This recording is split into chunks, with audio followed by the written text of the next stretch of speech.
যদি এমন হতো একটি কথা আমায় বলে কেউ ভেঙে দিত সব নীরবতা।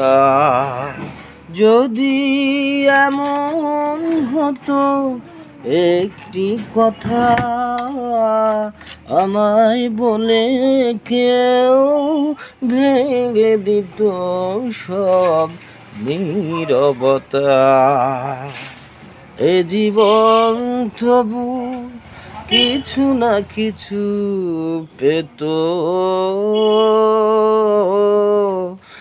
একেবারে যদি কেউ ভালোবাসতো আমার নয়ন দুটি জলে ভাসতো আর ভালোবাসতো।